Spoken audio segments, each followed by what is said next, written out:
According to the Adobe Digital Economy Index, the global e-commerce market has grown by 40% since the beginning of 2021. The index marks the first time Adobe has provided transaction data from more than 80 countries around the world. And the results underscore growing consumer confidence as more Americans get vaccinated.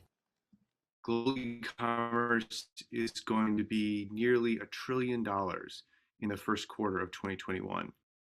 And that's nearly 40% bigger than it was a year ago when we were early on in the pandemic, and still significantly up on 2019.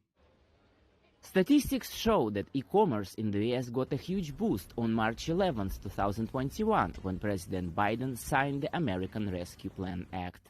Online shopping brought in $8 billion in just 20 days between March 11th and March 31st.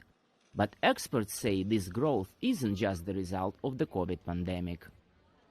And even as COVID hopefully begins to abate, and even as vaccines become available, people are continuing to transact in the online world for a lot of the staples that they had bought previously in the offline world. So, for instance, groceries. I think there have been some clear and long-range changes in shopping behavior and shopping patterns that were triggered by COVID, and I think a lot of those will stick around. Another novelty that the pandemic has brought to e-commerce is new ways to pay for goods.